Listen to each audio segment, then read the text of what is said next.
Bonjour, installez-vous, bienvenue à notre deuxième jour de congrès.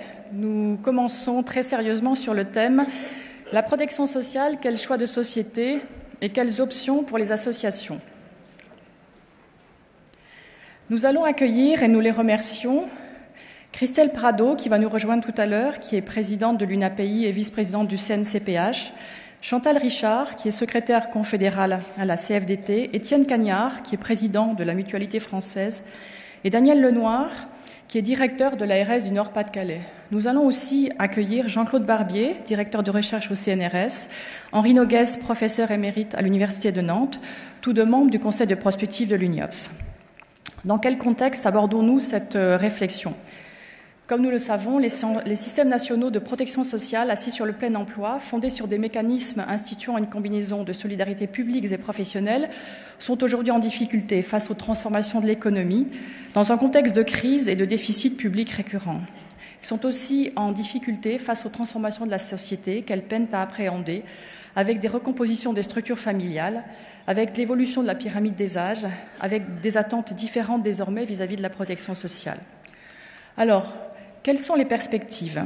Le repli vers une protection sociale minimaliste ou ciblée vers les personnes les plus en difficulté est-il incontournable ? Au contraire, d'autres voies sont-elles envisageables ?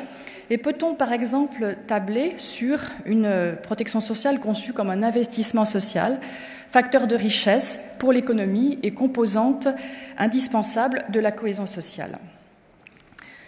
La question pour nous, dans un congrès que nous avons voulu prospectif, est celui des conditions pour peser sur les débats.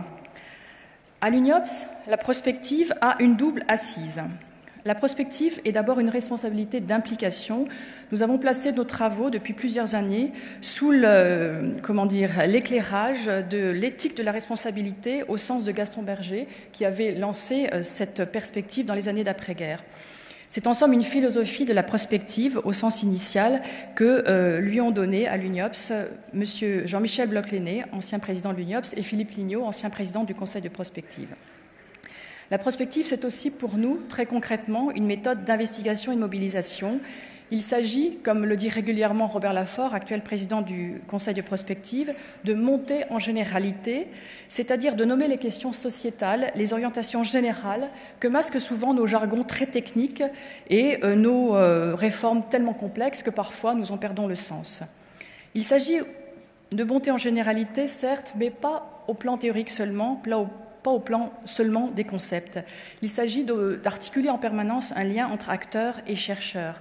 Acteurs et chercheurs travaillent en commun, en interaction, car pratique et théorie se nourrissent, parce que bien évidemment, depuis la pratique, on est particulièrement légitime à penser le social.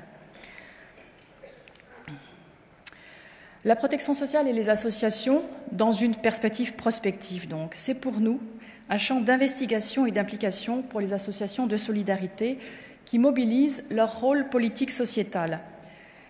Patrick Caner, hier, nous invitait à placer ce congrès sous le signe du second souffle des associations, de la force imaginative qui nous invitait à mobiliser. C'est bien notre perspective aujourd'hui, parce que nous considérons que les associations sont pleinement légitimes à penser, à agir dans la protection sociale. Au plan des principes, tout d'abord, parce que la protection sociale, nous l'affirmons fortement, fait partie du socle de la cohésion sociale et c'est l'expression d'un principe de solidarité comme ciment de la société auquel nous sommes particulièrement attachés. Il s'agit donc pour nous, avec vous, de participer au débat sociétal des évolutions du système social, système de protection sociale, très globalement considéré. Nous nous situons aussi au plan des pratiques, parce que nous affirmons que les associations ont un rôle dans l'action sociale et la santé et que de ce fait, on peut tabler sur leur connaissance de la réalité des mécanismes d'exclusion au-delà des idées reçues. Elles peuvent peut-être bien mieux que d'autres acteurs parler de la réalité de la situation sociale et aider à argumenter dans le débat public contre certaines idées reçues qui brouillent considérablement le débat public au sujet de la protection sociale.